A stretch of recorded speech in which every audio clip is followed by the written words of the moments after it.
जब Pakistani American groups को मुझे पता चला है कि वो इस किस्म के एक सैंक्शन का एक लेटर इशू कर रहे हैं गलबन प्रेसिडेंट ट्रंप के नाम, targeted sanctions against specific powerful Pakistani individual, जिसमें जनरल आसिम मुनीर हैं, जिसमें से DGISI आसिम मलिक साहब हैं, जैसे मोहसिन नकवी हैं। आफ्टर इजराइल अगर मगरब का कोई सबसे लाडला रजीम है तो वो शरीफ ज़रदारी आसिम रजीम है दुनिया में। पाकिस्तान तहरीक इंसाफ के लीडरान को, इमरान खान को ये बावर करवाया जा रहा है कि आपको हमारे साथ उसी किस्म के मुज़ाकरात करने हैं जिस तरह से हम चाह रहे हैं कि आप हमारे साथ डील करें। वक्त आपने 10:30 बजे का हमें दिया, बाकी लॉयर्स को आपने 11 बजे का दिया और आप वक्त से पहले खुद चले गए। मेरा ख्याल है इनको इजाजत नहीं मिली थी आज फैसला। तो जो शरीफ ज़रदारी आसिम रजीम है उन्हें इस नेगोशिएशन से क्या चाहिए? उन्हें इस नेगोशिएशन से लेजिटिमेसी चाहिए, कबूलियत चाहिए। दुनिया भर को, मगरब की दुनिया को, अमेरिका को, उनको ये मैसेज आएगा कि पाकिस्तान के अंदर जो हुकूमत है उसकी हैसियत को उसकी ऑपोजिशन इमरान खान की जमात पाकिस्तान तहरीक इंसाफ ने असूली तौर पर कबूल कर लिया है। अस्सलाम वालेकुम, this is Moid Pirzada near Washington.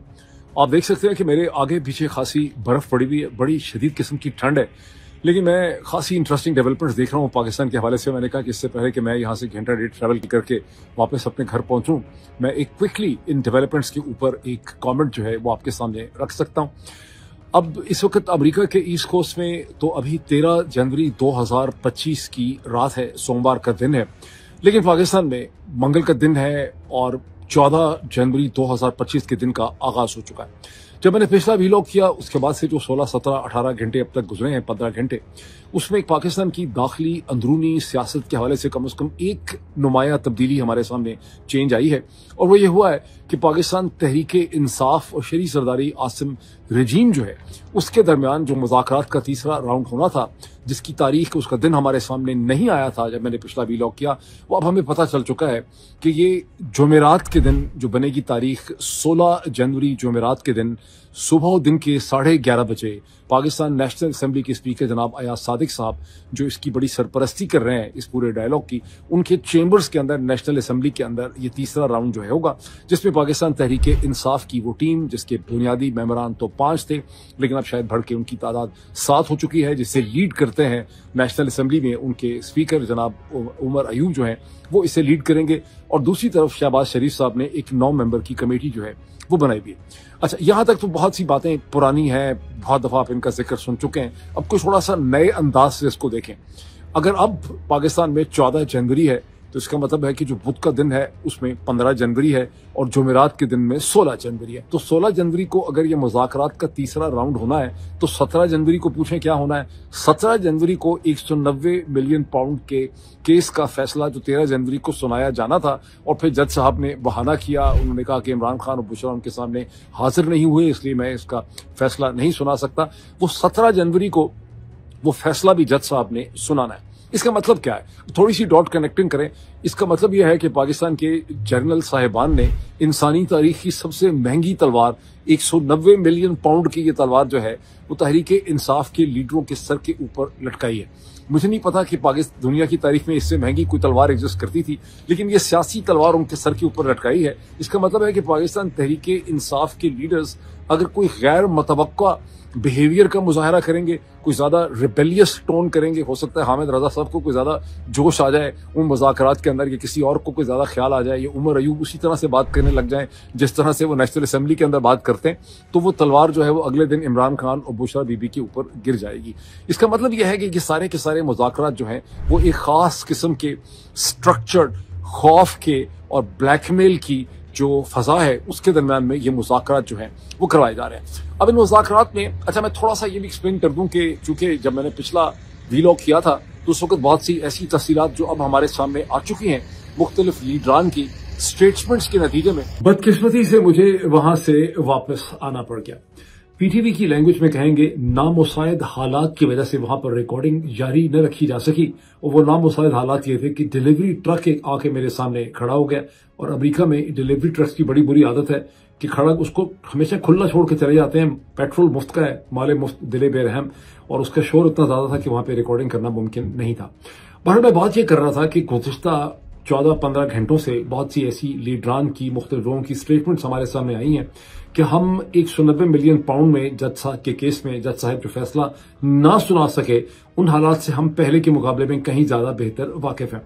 इस हवाले से अलीमा खान साहिबा ने जो एक मुख्तसर बहुत ही इंटरेस्टिंग उन्होंने इंटरव्यू दिया, वो बड़े मजे ले लेके सहाफियों से बात करती हैं। वो गाड़ी में बैठी हैं, गाड़ी के बाहर सलमान अकरम दादा भी खड़े हैं। चंद मिनट का ये क्लिप है जो पाकिस्तान तहरीक इंसाफ के यूट्यूब चैनल पे आप इसे देख सकते हैं, जिसमें अलीमा रिपोर्टर्स को ये बता रही हैं कि भाई हमारा तो उन्होंने जज साहब ने वेट ही नहीं किया, उन्होंने फैमिली के मेहमान को 10:30 बजे बुलाया हुआ था, हम वहां मौजूद थे, बाहर खड़े थे अडयाला जेल के, हमें अंदर आने का मौका ही नहीं दिया गया, और वुकला को 11 बजे बुलाया हुआ था। जज साहब ने वैसे भी फैसला 11 बजे सुनाना था, लेकिन हमें अंदर बुलाए बगैर उससे पहले ही उन्होंने ये फैसला कर लिया कि चूंकि मेरे सामने कोई नहीं आया इसलिए मैं फैसला नहीं सुनाऊंगा। इससे साफ पता चलता है कि वो अपना माइंड पहले से बना के आए हुए थे या उनको इजाजत ही नहीं थी फैसला सुनाने का। जज साहब तो वक्त से पहले ही चले गए। लगता है ये इसलिए फैसला देर कर रहे हैं क्योंकि इमरान खान कह रहे हैं कि फैसला सुनाओ,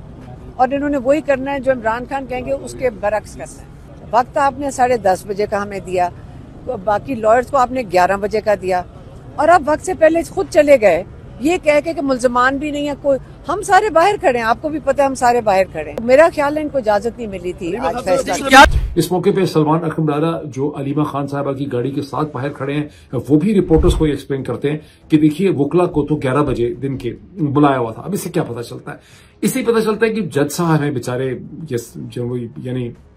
नासिर जावेद राना बेचारे जो जज हैं, उन बेचारों की तो इसमें कोई रोल ही नहीं है। फैसला जैक ब्रांच ने रावलपिंडी में लिखना होता है, फैसला कब सुनाना है, कैसे सुनाना है, इसका फैसला इंटर सर्विसेज इंटेलिजेंस के जो अफसरान हैं वो करते हैं। और यकीनी तौर पे सुबह सुबह इसकी थिंकिंग, यानी आप ये भी देखें कि आखिरी वक्त तक इसकी थिंकिंग हो रही है कि हमने क्या करना है, और आखिरी वक्त में उनको कहा गया कि अभी आप फैसला ना सुनाएं। पता नहीं वो 17 तारीख को भी फैसला सुनाते हैं या नहीं सुनाते, लेकिन अभी अगर आप सूरत हाल को देखें तो बात बड़ी वाज़ेह हो जाती है कि 16 तारीख को तीसरा राउंड रखा गया है पाकिस्तान तहरीक इंसाफ हुकूमत के मुज़ाकरात का, और 17 तारीख को फैसले की तारीख रखी गई है। इसका मतलब है कि पाकिस्तान तहरीक इंसाफ के लीडरान को, इमरान खान को ये बावर करवाया जा रहा है कि आपको हमारे साथ उसी किस्म के मुज़ाकरात करने हैं, ये वही उसी तरह से हमसे डील करना है जिस तरह से हम चाह रहे हैं कि आप हमारे साथ डील करें। अब इसका क्या मतलब है? पाकिस्तान तहरीक इंसाफ इस किस्म के चैलेंज से जो लीडरान मिलेंगे वो किस तरह से डील करते हैं, ये मैं फैसला आप सबकी इमेजिनेशन के ऊपर छोड़ देता हूं। अब ये जो सूरत हाल हमारे सामने डेवलप कर रही है,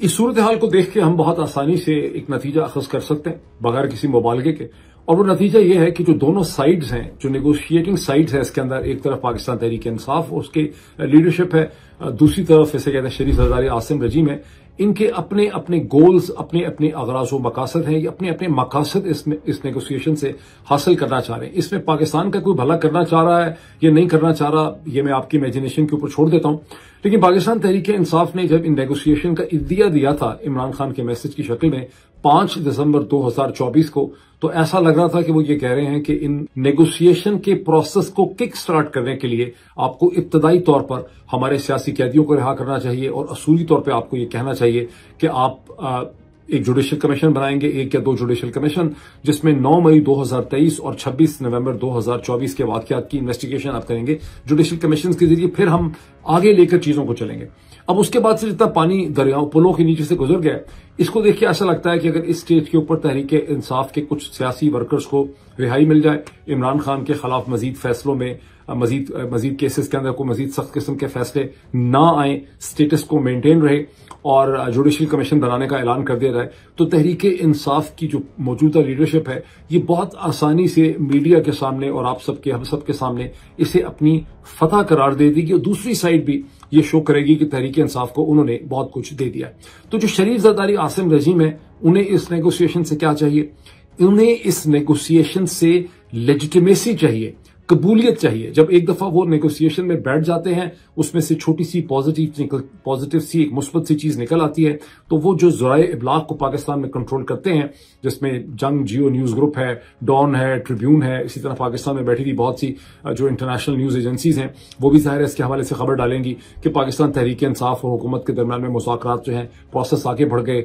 वर्कर्स रिलीज हो गए हैं, जुडिशियल कमीशन बनाने की बात हो गई है। तो उससे वो दुनिया भर को, मगरब की दुनिया को, अमरीका को, बरतानिया बरतानिया के अंदर लोगों को, यूरोप के अंदर, पूरी दुनिया में जहां कहीं लोग हैं, उनको ये मैसेज जाएगा कि पाकिस्तान के अंदर जो हुकूमत है उसकी हैसियत को उसकी ऑपोजिशन इमरान खान की जमात पाकिस्तान तहरीक इंसाफ ने असूली तौर पर कबूल कर लिया है। ये इसी तरह से है जिस तरह चंद दिन पहले गांधी साहब ने, चंद हफ्ते पहले जब वो बात कर रहे थे, मुख्तलिफ चीजों को एक्सप्लेन कर रहे थे, तो उन्होंने यही कहा था कि पाकिस्तान सिविल नाफरमानी के हवाले से, तो उन्होंने कहा था कि पाकिस्तान तहरीक इंसाफ की हुकूमत ने जब इलेक्शन को मान लिया, वो नेशनल असेंबली के अंदर चले गए, तो उसके बाद उन्हें सिविल नाफरमानी का जवाज या इस तरह से प्रोटेस्ट करने का जवाज उनके पास नहीं बनता, या तो वो शुरू से ही नताइज को ना मानते। मैं समझाने की बात कर रहा हूं, मैं नॉट नेसेसरली कि मैं गांधी साहब की लॉजिक से एग्री कर रहा हूं, मैं आपको बता रहा हूं कि इस वक्त शरीफ जरदारी आसिम रजीम का जो इंटरेस्ट है या उनके सोचने का अंदाज है या वो क्या करना चाहते हैं, उनकी स्ट्रैटेजी, हिकमत अमली क्या है कि पाकिस्तान तहरीक इंसाफ को अपने साथ बैठा के वो मगरब की दुनिया के सामने और दुनिया भर में अपने आप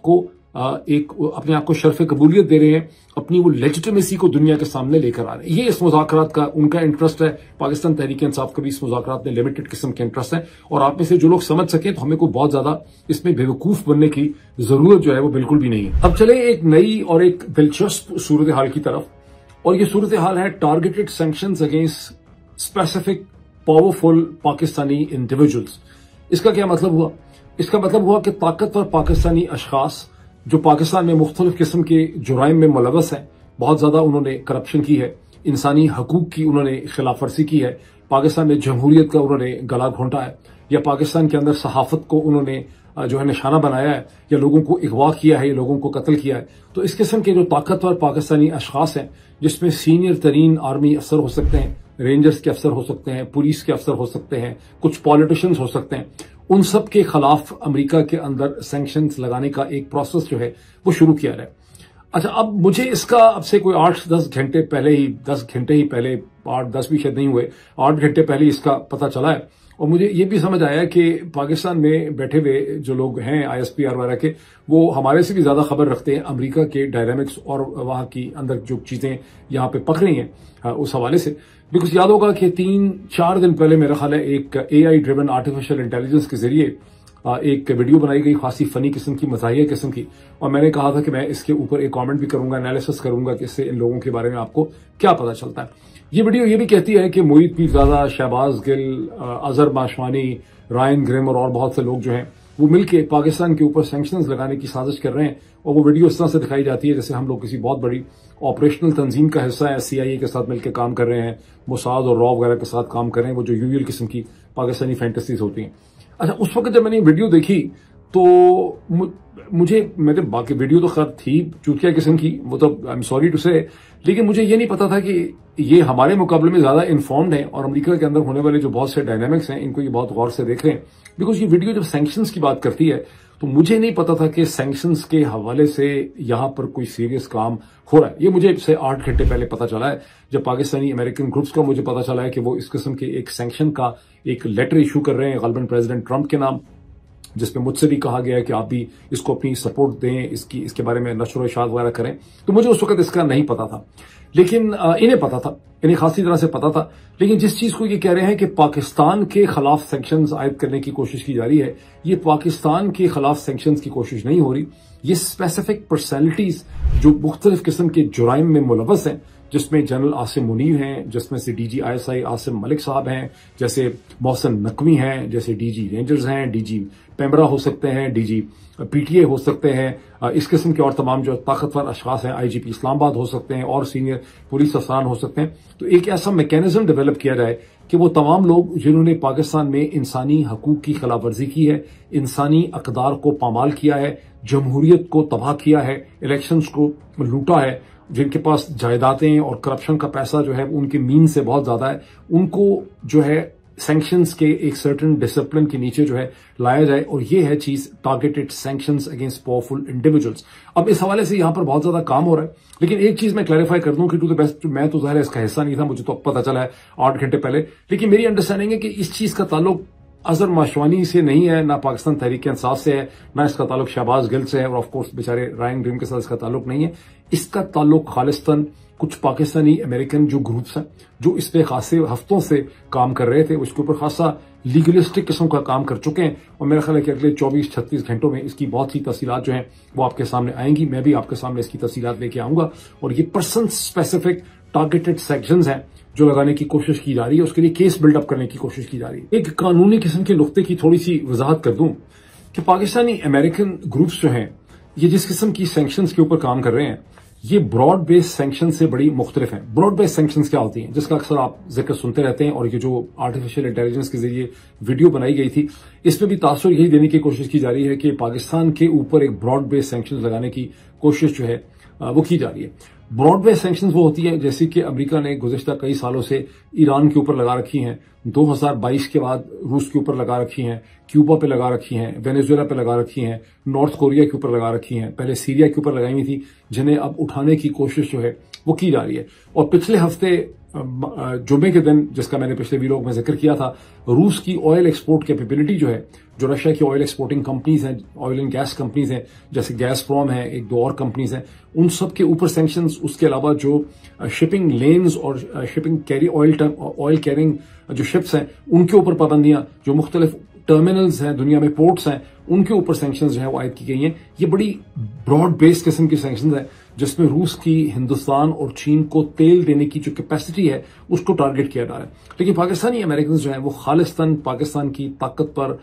करप्ट जो शख्सियात हैं उनको टारगेट करने के लिए, निशाना बनाने के लिए एक लीगल मैकेनिज्म डेवलप करने की कोशिश कर रहे हैं और उसका वो एक आगाज कर रहे हैं। And that's an interesting thing. जाती तौर पे अगर आप मुझसे पूछें, पाकिस्तानी अमेरिकन ग्रुप्स की बिल्कुल ये थिंकिंग नहीं है। जाती तौर पे पूछें तो मैं जिस तरह से इसे देखता हूं, मैं समझता हूं कि पाकिस्तान के हालात को बेहतर करने के लिए ब्रॉड बेस्ड सैंक्शंस की जरूरत है, क्योंकि पाकिस्तान का जो करप्ट रजीम है, शरीफ जरदारी आसिम रजीम, जिसको आप 3 साल से देख रहे हैं, ये तकरीबन 8 से 10 बिलियन डॉलर हर साल एब्जॉर्ब करता है इंटरनेशनल पैसों की। वो ये कैसे एब्जॉर्ब करते हैं? इनको आईएमएफ से पैसे मिलते हैं, उसके बाद इनको 2 से 4 बिलियन डॉलर वर्ल्ड बैंक से मिलते हैं, इनको 2 से 3 billion dollar Asian development bank से मिलते हैं, इनको 2 से 3 बिलियन डॉलर यूके एड, जिसको पहले department for international development defeat कहते थे, उनसे मिलते हैं। और इस वक्त इसराइल के बाद अगर कोई सबसे पैम्पर्ड स्पॉइल्ड चाइल्ड है मगरबी एस्टैब्लिशमेंट्स का, तो वही पाकिस्तान का मौजूदा रजीम है। भला पूछिए क्यों? इसलिए कि अगर इनको इतनी ताईद और सपोर्ट ना होती, ये जिनके हाथ इंसानी हकूक की खिलाफ वर्जियों से रंगे हुए हैं, इनके हाथ हर किस्म के जुराइम में ये मुलव्वस हैं, इनको मसलसल सपोर्ट किया जा रहा है। अगर इनको आईएमएफ का प्रोग्राम थोड़ी थोड़ी देर के बाद ना मिल जाए, तो आईएमएफ का प्रोग्राम से इनको सिर्फ पैसे नहीं मिलते 3, 4, 5, 6 बिलियन डॉलर। इनको आईएमएफ के प्रोग्राम के बाद इनको एक कबूलियत और लेजिटिमेसी मिलती है दुनिया के फाइनेंशियल या डेट मार्केट या बॉन्ड मार्केट के जो मार्केट्स हैं उसके अंदर, जिसके बाद जाके ये लंदन, पेरिस और न्यूयॉर्क से मजीद अपने लिए कर्जा हासिल करते हैं बड़ी आसान शर्तों के ऊपर। अगर इनको, और मुख्तलिफ बैंक से पैसा हासिल करते हैं, मुख्तलिफ इंस्टीट्यूशन, जैसे अगर पीआईए को पैसे चाहिए या किसी फौजी तंजीम को, किसी मिलिट्री ऑर्गेनाइजेशन को कर्जा रेज करना है दुबई से, तो वो सब आईएमएफ के प्रोग्राम में होने की वजह से इनको बहुत बेहतर टर्म्स एंड कंडीशन और बहुत बेहतर रेट मिलता है। फॉर इंस्टेंस, अगर पीआईए को किसी 200-300 मिलियन डॉलर का लोन या डेट रेज करना है यूएई के अंदर, तो आईएमएफ प्रोग्राम में होने का मतलब है कि वो 2.7 पे या 3% पे आप वो लोन जो है वो रेज कर सकेंगे। अगर आप आईएमएफ प्रोग्राम का हिस्सा नहीं होंगे तो वही कर्जा हो सकता है आपको 7%, 8% या 9% पे रेज करना पड़े। इसी तरह से ये अपने बॉन्ड फ्लोट करते हैं यूरोप के अंदर, बर्तानिया के अंदर। ये सब आईएमएफ के प्रोग्राम की वजह से मुमकिन होता है। आईएमएफ के प्रोग्राम ही की वजह से इन्हें वर्ल्ड बैंक के भी पैसे मिलते हैं, एशियन डेवलपमेंट बैंक के पैसे मिलते हैं, यूके डिफिट प्रोग्राम के पैसे मिलते हैं। इसी तरह से जो एक और इंपॉर्टेंट इंस्ट्रूमेंट है वो है जीएसपी प्लस, जो इनको ट्रेड एक्सेस मिली हुई है। पाकिस्तानी गुड्स को बहुत ज्यादा duty free, tariff free access मिली हुई है। अगर वो tariff free, duty free access इनके पास ना हो तो पाकिस्तानी मसनूआत जो है यूरोप के अंदर वियतनाम से, चाइना से, हिंदुस्तान से, बांग्लादेश से, तुर्की से कम्पीट नहीं कर सकेंगी। तो वो भी इनको बहुत बड़ा फेवर है। ये सारी डिस्क्रिप्शन मैं इसलिए दे रहा हूं कि अक्सर ये पाकिस्तान के अंदर, चूंकि पाकिस्तान के लोगों को बेवकूफ बनाना जो है वही सबसे बड़ा, यानी कमाल यही है कि पाकिस्तान के लोगों को जिस तरह से बेवकूफ बनाया जाता है पाकिस्तान के ज़राया अब्लाग के जरिए, वहां ये तासुर देने की कोशिश की जाती है कि ये कोई ऐसा रजीम है पाकिस्तान का जिसके खिलाफ दुनिया में, मगरब में कोई साजिश हो रही है। ये सबसे चहीता रजीम है। इसराइल के बाद अगर सबसे ज्यादा नजर अनायत किसी पे है, शफकत है, दस्ते शफकत अगर किसी के ऊपर है दुनिया में इस वक्त मगरब की एस्टैब्लिशमेंट का, तो वो पाकिस्तान के इस रजीम के ऊपर उनका है। बिकॉज मैंने अभी आपको जो एग्जांपल सारी दी है, ऐसे करके अगर इनको झटका मारें तो ये हवा में लटक जाएंगे। कोई चीन रूस इनको फिर बचा नहीं सकता इसमें से, बिकॉज कोई इनको इतने पैसे नहीं दे सकता, पूरी दुनिया की फाइनेंशियल मार्केट्स में से कोई इन्हें फीड नहीं कर सकता। इनके मुकाबले में अगर आप देखें कि वेनेजुएला और बहुत से जो ममालिक हैं जिनके पास अपने कुदरती जराए, वेनेजुएला के पास ऑयल है और बहुत से मुल्कों के पास अपने जराए, सीरिया के पास अपने बहुत जराए थे, ईरान के पास बहुत अच्छे हालात थे। मगरब की जब सैंक्शंस किसी पे लगती हैं तो कुंडा करके रख देते हैं। तो इनको तो इतने प्यार से, इतने, ये तो सबसे अगर कोई लाडला रजीम है आफ्टर इजराइल, अगर मगरब का कोई सबसे लाडला रजीम है तो वो शरीफ ज़रदारी आसिम रजीम है दुनिया में। तो मेरा तो ये ख्याल है कि अगर पाकिस्तान के हालात को बेहतर करना है तो जिस तरह से अपार्थाइड जो है, अगर ब्रॉड बेस्ड सैंक्शंस ना लगती साउथ अफ्रीका के अपार्थाइड रजीम के ऊपर जो 1985 में अक़वाम मुत्तहिदा, अमेरिका, बरतानिया, यूरोप ने लगाई, तो फिर अपार्थाइड रजीम कैसे खत्म होता। वो सैंक्शंस लगी तो साउथ अफ्रीका के हालात जो है वो 7-8 साल के बाद बेहतर हुए और अपार्थाइड की जो सारा कानून, काले कानून उन्होंने बनाए थे वो उन्होंने खत्म किए। तो पाकिस्तान पे भी जब तक सैंक्शंस नहीं लगेंगी, बहुत कम पाकिस्तानी ऐसे होंगे जिनको मेरी बात समझ आए, शायद 1% को भी ना समझ आए, लेकिन जब तक पाकिस्तान के ऊपर वर्ल्ड वाइड सैंक्शंस नहीं लगेंगी, ये फौजी हुक्मरान जो हैं, ये पाकिस्तान का जर्नैल साहिबान जो उसका खून चूसना बंद ही करेंगे। अब जहां पाकिस्तानी अमेरिकन ग्रुप्स पाकिस्तान के जर्नैल साहिबान के ऊपर पर्सन स्पेसिफिक टारगेटेड सैंक्शंस लगाने के ऊपर गौर कर रहे हैं या उसके ऊपर मेहनत कर रहे हैं, तो वहां पाकिस्तानी जर्नैल साहिबान भी हाथ पे हाथ धरे नहीं बैठे। मेरे कानों में मुसलसल ये बातें पहुंच रही हैं कि किस तरह से मुख्तलिफ पाकिस्तानी ग्रुप्स जो हैं उनके दरमियान में वॉर ऑफ वर्ड्स हो रही है एक दूसरे के खिलाफ। ये वॉर ऑफ वर्ड्स इसलिए हो रही है बुनियादी तौर पर कि गुज़िश्ता 2 बरस में पाकिस्तान के जर्नैल साहिबान ने, GHQ ने और पाकिस्तान की जो इंटेलिजेंस कम्युनिटी ISI है उसे ये बाखूबी तौर पर यह बात समझ आ चुकी है कि अगर पूरी दुनिया में उसका कोई चैलेंज है, उसके लिए कोई मसला है, तो उसके लिए मसला है पाकिस्तानी अमेरिकन कम्युनिटीज का, क्योंकि वो कांग्रेस को लॉबी करते हैं, सेनेट को लॉबी करते हैं, इंतजामिया तक पहुंचते हैं, शोर मचाते हैं। तो वो उन्होंने उसका हल यह निकाला है कि पाकिस्तानी अमेरिकन कम्युनिटी को उसी तरह से स्प्लिट कर दिया जाए, डिवाइड कर दिया जाए, इंतशार का शिकार कर दिया जाए, जिस तरह से पाकिस्तान के अंदर उन्होंने पाकिस्तान तहरीक इंसाफ के हिस्से जो हैं वो बखरे कर दिए हैं, उसके अंदर अपनी आवाजें उन्होंने खड़ी कर दी हैं। और यही चीज करने के लिए पाकिस्तानी अमेरिकन कम्युनिटी के ऊपर उन्होंने खर्चा भी बहुत किया है, उन्होंने मेहनत भी बहुत की है और बड़े डेडिकेटेड तरीके से उन्होंने बहुत ज्यादा लोगों को यहाँ पे कल्टीवेट किया। इसके लिए पाकिस्तान की जो हुकूमत है और जनरल साहिबान है उन्होंने पाकिस्तानी रियासत की तिजोरियों के मुंह उन्होंने खोले हुए। आप जानते हैं कि किस तरह एक से ज्यादा बहुत ही एक्सपेंसिव लॉबिस्ट, एक वो लॉबिस्ट जिसको $1.5 मिलियन दिए गए, फिर उसके बाद $3 लाख $4 लाख का जो दूसरा लॉबिस्ट है जिसका जिक्र ड्रॉप साइट की स्टोरी के अंदर था, मुझे उसका नाम अभी मुझे भूल गया है। इसी तरह बहुत ज्यादा पाकिस्तानी अमेरिकन जो बिजनेसमैन है उनको भी इस्तेमाल किया जा रहा है। उनके साथ जो हमारे कानों में खबर मिलती है वो इक्वेशन ये है कि उनसे यहां खर्चा करवाया जा रहा है डॉलरों के अंदर, ताकि यहां पे कोई FBI की उसके ऊपर पकड़ ना हो सके, और उनको पाकिस्तान में मुख्तलिफ तरीके से कॉम्पेंसेट किया जाता है। अगर वो यहां पर $1 लाख को खर्चता है तो उसको करोड़ों रुपए या अरबों रुपए जो है उसकी कुछ ना कुछ कॉम्पेंसेशन जो है वो पाकिस्तान के अंदर दे दी जाती है। और मकसद ये है कि आप यहां पर एक कंफ्यूजन जो है वो पैदा कर दें जिसके असरात जो है हमारे सामने आ रहे हैं। इस कंफ्यूजन के नतीजे में 2 किस्म के आर्गुमेंट्स जन्म लेते हैं। जो इस वक्त पाकिस्तानी अमेरिकन बिजनेसमैन वगैरह जो है वो जर्नैलों के साथ खड़े हैं, वो बाकी सब लोगों को ये एहसास जुर्म में मुब्तला करने की कोशिश करते हैं कि तुम लोग जो कुछ भी कर रहे हो उससे पाकिस्तान को नुकसान होगा, ये एंटी पाकिस्तान एक्टिविटी है। और जो लोग जर्नैलों के खिलाफ हैं, ये ज्यादा समझदार हैं और जहनी तौर पर ज्यादा शऊर रखते हैं, वो ये कहते हैं कि तुम सब जो हो बेसिकली तौर पे इस्टेब्लिशमेंट के पिट्ठू। इसमें 2-3 पॉइंट्स मैं आपके सामने रखना चाहता हूं जिससे इस सूरत हाल में थोड़ी सी मदद जो है वो मिल सकती है। आप में से बहुत से लोगों को याद होगा कि 2013 में जब डॉक्टर ताहिरुल कादरी साहब आए या उनको लाया गया और उन्होंने एक कैंपेन रन की थी 2013 के इलेक्शन से पहले, उसमें उन्होंने बड़ी सीर हासिल किस्म की तकरीरें की थी। तकरीरों पे किसी को कोई कंट्रोल नहीं था, तकरीर उनका अपना एक इंटेलेक्ट था। उसमें से एक जुमला आपको याद आएगा कि उन्होंने बार बार दोहराया था। उन्होंने कहा था कि अभी भी अगर शरीफ जरदारी की साजिश को और इनके हरकतों को आप नहीं समझ सकेंगे, इसका रास्ता नहीं रोक सकेंगे, तो ये पाकिस्तान की फौज को पंजाब पुलिस बदल देंगे, ये इनका प्लान है। और पंजाब पुलिस बनाने का मतलब ये था कि ये फौज को एक टूल के तौर पे कंट्रोल कर लेंगे, पाकिस्तान पे कंट्रोल हासिल करने के लिए। 2013 में ये नहीं कर सके थे, 2024 में और 25 में ये मुकम्मल तौर पे पाकिस्तान की फौज को अब ये पंजाब पुलिस में कन्वर्ट कर चुके हैं। आज पंजाब पुलिस सब लोगों पे जुल्म करती है, तो आप ये तो नहीं कहते कि पंजाब पुलिस वाले कर रहे हैं, कांस्टेबल कर रहे हैं, SP कर रहे हैं। आप इल्जाम हुकूमतों को देते हैं या फौज को देते हैं। लेकिन फौज के केस में आप ये नहीं कहते कि ये चंद जर्नैल हैं, आपके जहन में बात बैठी हुई है कि ये पूरी की पूरी फौज मिलके पाकिस्तान के लोगों के ऊपर ये जुल्म कर रही है। सम हाउ और द अदर पाकिस्तान में जो इंडोक्ट्रिनेशन हुई है पैदाइश से, वो इतनी मुकम्मल है कि पाकिस्तान के जो जर्नैल हैं उनको हमने बिल्कुल एक मोतबर मुकद्दस शख्सियात के रूप में देखा है। कभी हमें उनको शाह वलीउल्लाह की शक्ल में हमें नजर आते हैं, कभी हमें वो सलाहुद्दीन अय्यूबी की शक्ल में नजर आते हैं, कभी टीपू सुल्तान की शक्ल में नजर आते हैं, कभी अहमद शाह अब्दाली की शक्ल में नजर आते हैं, कभी मोहम्मद बिन कासिम, कभी महमूद गजनवी बन जाते हैं। तो जिसकी वजह से हम इनकी असल हकीकत को नहीं देख पाते कि ये दर हकीकत अफवाज Pakistan, arm forces of Pakistan के अंदर ऊपर चंद जाली जर्नैलों ने, चंद करप्ट सियासतदानों ने और सियासी खानदानों ने और चंद जो करप्ट बिजनेसमैन हैं कराची लाहौर के, उन्होंने आर्म फोर्सेज ऑफ पाकिस्तान के ऊपर अब कंट्रोल कर लिया है और आर्म फोर्सेज ऑफ पाकिस्तान को इस्तेमाल किया जा रहा है पाकिस्तान के लोगों के खिलाफ। चंद लम्हे पहले मैंने कह दिया जाली जर्नैल, मैं असल में कहना चाह रहा था लालची जर्नैल, क्योंकि जाली तो नहीं है, असल जर्नैल है, मतलब लालची जर्नैल। अच्छा, अब जहां तक ये सवाल है कि पाकिस्तान के